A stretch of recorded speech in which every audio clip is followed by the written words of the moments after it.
So with the ever-changing media landscape right now, NBA players have the ability to not only broadcast themselves, but to control their narratives. But there's certain skill sets that come with that ability for players who are high profile. You got to be able to politic and balance the comfortability of being around friends. And in the curious case of Mikal Bridges right here being the face of the Brooklyn Nets, he unknowingly is going to allow himself to get walked down slowly into a corner where he has no choice but to sit down and agree with Brunson and Hart as they shit on the Brooklyn Nets franchise. And it even go as far as him acknowledging that they really don't have a fan base. Once again, Mikal Bridges, being another Villanova alumni, kind of creates this false sense of comfortability and kind of causes him to forget that he is the face or just the main building piece of that Nets franchise. You guys check it out, and every once in a while, I'll check in. Having a road game at home. Ooh. Obviously, that's the next spot you went to. Okay, go ahead. No, I was just wondering because if it's on the East Coast, except for Boston, really, it's And Philly. Philly, but we smacked Philly earlier, so but they showed out, but only if it's like a blowout. Yeah, but like usually Philly is like that was an anomaly. That was an anomaly. Okay. But I mean, Charlotte home game, Miami. 50, Miami. It'd be lit in Miami like 50.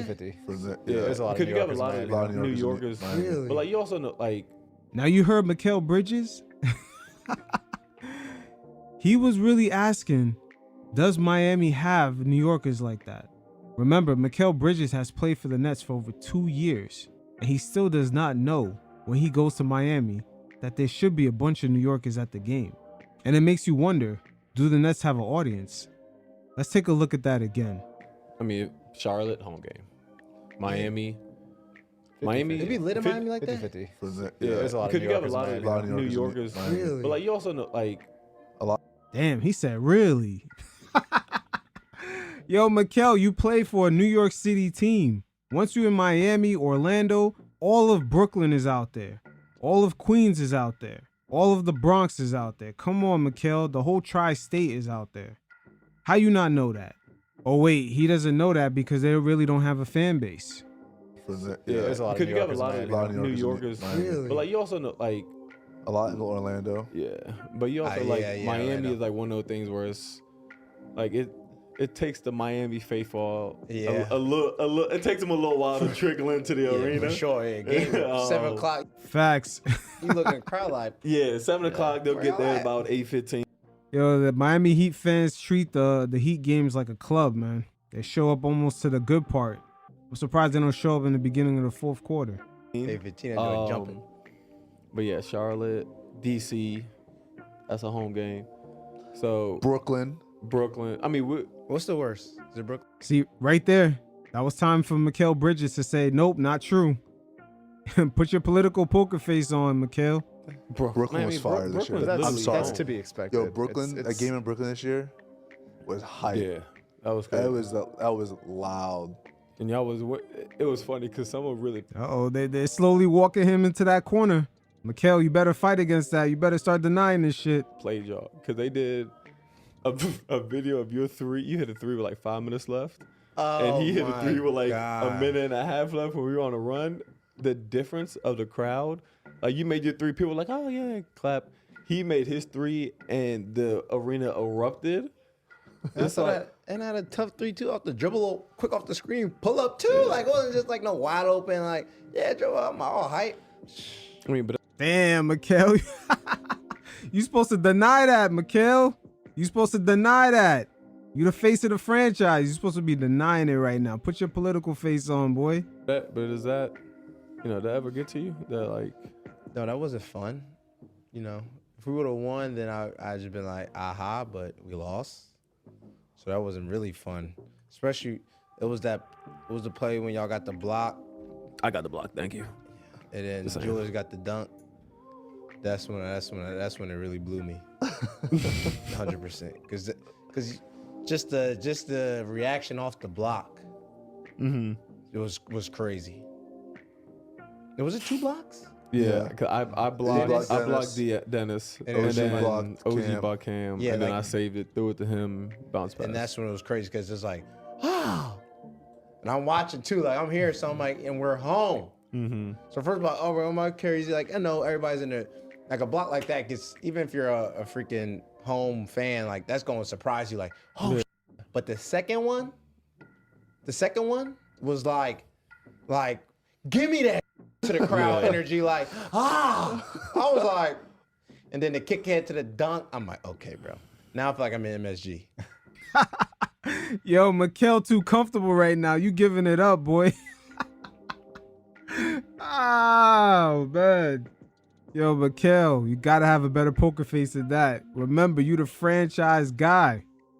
The dunk to the scream and all y'all hype yelling and all that stuff. I'm just like, here we go.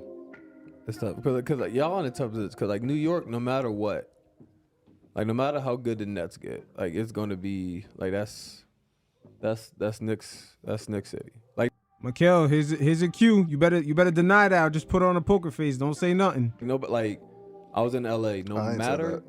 Don't look at me like that. I ain't no said matter that. how good the Clippers are gonna be, like that's LA's always gonna be the Lakers. Like no matter like that's just how it is. Yeah. Like Passed down generations. yeah, generation, and there's just more. The Knicks are a little bit more storied in New York, so it's just like that vibe's got to be tough. You ever look at like what's along the horizon or what's Across the river across the waters? trying to get So in trouble. I was no, it's okay because if you talk because about you live in. that's what I'm saying. So You across the live in waters the would be I was Brooklyn. looking at Brooklyn. yeah. So basically, yeah, I am going across. I am Oh, across. okay.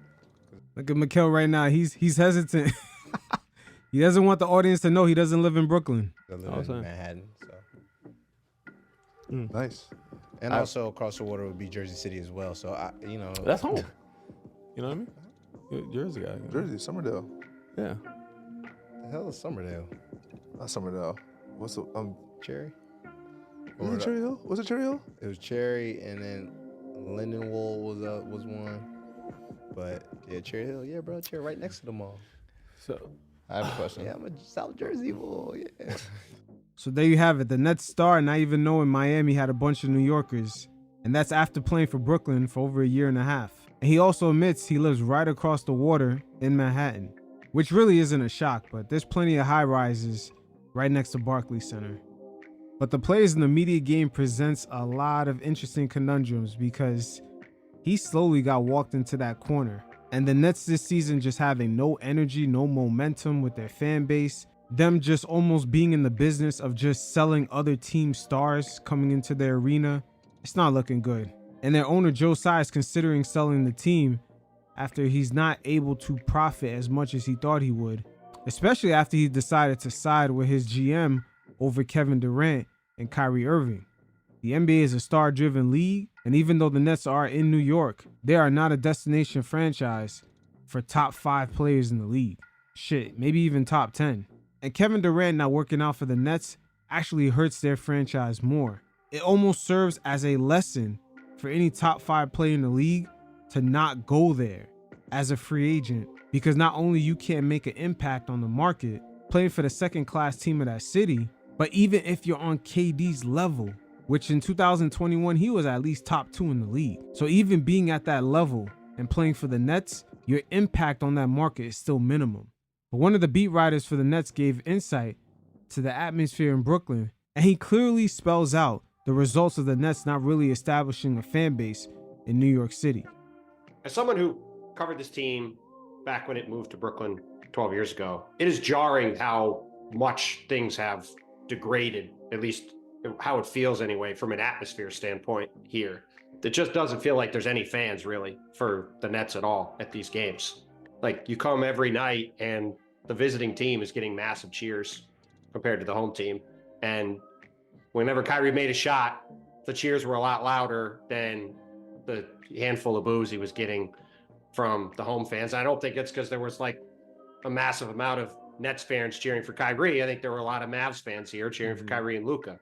And it's just sort of what it's been like on a nightly basis of late. And it made for kind of a weird atmosphere. I mean, perhaps the funniest part was last week when Kevin was here, they did a, welcome back video and a nice little tribute. Today, they just do welcome back to Kyrie, to Seth Curry, who played like a year and a half here, played like 80 games, and Markieff Morris, who played 27 games here. Had them all like lumped in together. Welcome back, guys.